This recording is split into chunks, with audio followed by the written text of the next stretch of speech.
Okay, guys, I'm really excited to have a takeover here. It's one of my favorite bloggers and snappers. Introducing Mr. Hillel Fold. Good morning from Beit Shemesh, Israel. Thank you, Mr. Karras, for inviting me to take over this account. I'm a huge fan, but you already knew that. I'm going to be taking over this account for a few minutes, sharing some thoughts on marketing and startups, and maybe, one or two things about myself. Feel free to snap me over some questions. Who am I? My name is Hillel Fold. As I said, I live in Beit Shemesh, Israel. Co-founder of Zcast, blogger for TechCrunch, The Next Web, and many others. I just love to help Israeli startups grow. For the past 7 to 10 years, I've been meeting startups almost on a daily basis and trying to help with all things growth, whether it's PR, social, competitive analysis, all that kind of jazz. As John has heard me say several times, and as I'm sure many of you have as well, I pretty much narrowed down the world of startup growth to 2 main rules. Listen up. By the way, you gotta love the reflection in the glasses right there. Check it. What's cooking? Hey, I know you. I'm just saying there's that. Yeah, I know 2 rules. Sorry, I'm kind of ADD. So these 2 rules, you follow these rules, nothing's guaranteed, but they definitely increase your chances of success in the world of startups. Listen up. Have you seen my view? What? This is right in front of my house. How lucky am I? Hashtag blessed. Okay, the 2 rules. Sheesh, don't yell at me. All right, the first rule I call the home run rule. Listen carefully and follow it. If I'm an investor and you come show me your app and I start drooling, then your app is your home run. If your app looks like garbage, but you have insane traction, then that is your home run. If the guy who built Gmail joined your team, then that's your home run. If Eric Schmidt invested in your company, then that's your home run. Figure out what your home run is, but you always need a home run. Think about it. I am not writing a check for 3 triples. Sometimes the home run is the market. Maybe it's an untapped $1 trillion market. That's okay too, but something needs to be a home run. And if you have more than 1 home run, that's just fantastic. The more home runs you have, the higher the chances of success. But something needs to be a home run. Figure it out early and ride it. All right, rule number 2, I call the nodding your head rule. If you're sitting with an investor or a blogger or a journalist or whoever, you have 10 seconds to get them to nod their head. 10 seconds. Let's say I've built a technology that organizes photos on a phone. How do you tell that story to an investor that will get them to nod their head? Think very, very carefully about that. You can start the meeting by saying we've developed an algorithm that analyzes your metadata and organizes your photos based on geolocation. Yeah, you can do that. Good luck with it. Or you can say, you know how yesterday you were looking for a picture on your phone and it was impossible to find? What does the investor then do? Nods their head. Then you look that investor in the face as they're nodding their head and you say, yeah, we cracked that. We fixed that. Now we can talk about how you fixed it and what you want from me. Let's say I've built low-energy Bluetooth chips to track luggage. I could say that, or I can say, you know how yesterday you landed in the airport and you were afraid you were going to lose your luggage? Yeah, we cracked that. Always start with the pain point that the person you're speaking to has and you fixed. Don't talk to me about what you built, how you built it, or why you built it. Talk about why I care. We interrupt that Snapchat takeover by that Hillel guy who's a little bit, he's a little weird. For this Snapchat takeover by Bradley Cooper. How you guys doing? That Bradley Cooper guy, what was his problem? Anyway, back to the 2 rules. So we said, find your home run, focus on your home run, and get me to nod my head in 10 seconds. And here's the kicker. The 2 rules are directly connected.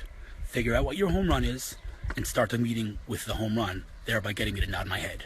Once you wow me with your home run, with your app, with your traction, with your investors, and once you tell me the pain point that you're solving, now we can talk about how much money you need in your go-to-market and everything else that's required to build a company. Well, that was fun. I'm going to stop now. I'm going to share my snap code in the next snap. Screenshot, follow, come say hi, introduce yourself. I want to know you. And since I know you were wondering about this, about what's going on here, that's because I want to be John Karras when I grow up. He's got quite a beard. Peace out, folks. So let's talk about Febreze. Febreze is a unique product that makes things not smell bad. So how do you market and create a habit around making things not smell bad? What's the challenge? The people who need this product the most don't even notice that their houses smell terrible. And it's not even their fault. Our noses are built and our brains are built to filter out consistent bad smell.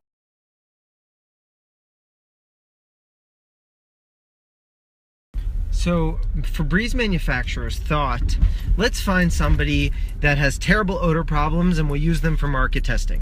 They found a woman that dealt with skunks often. She was a park ranger, something like that, and she complained that she couldn't get a date. Nothing that she had tried before would get the smell of a skunk out of her hair, her clothing, her body, her furniture.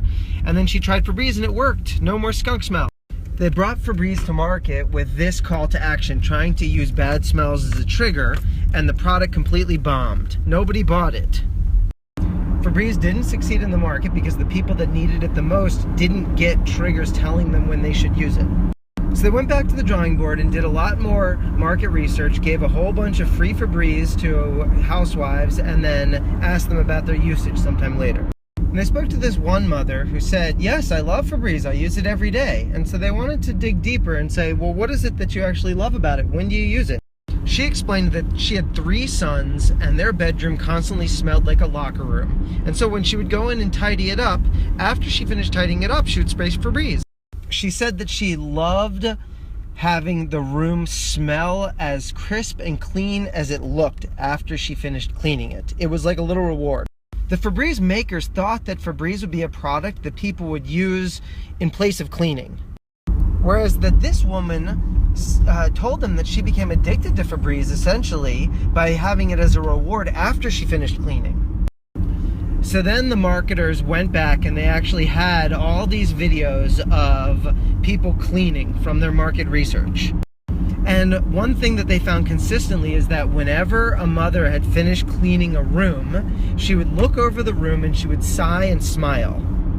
So then they said, that's it. That sigh, that smile, that's our trigger. That's when we're going to teach people to use Febreze. So then they added a more noticeable perfume to the formula and then began a marketing campaign to train people to crave that smell after they finished cleaning.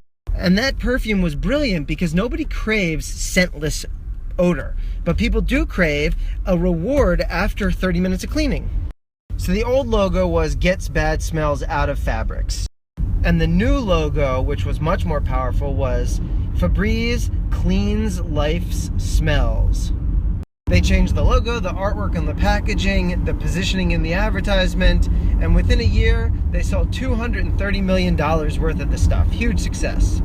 Moral of the story is, if you can find an effective, naturally existing, reoccurring trigger, and you can associate your product or service to that trigger, you're gonna make a product that has stickiness, which is what we all are trying to do here. The second moral of the Febreze story is that sometimes speaking to certain customers or certain beta testers can mislead you, like the woman with the skunks.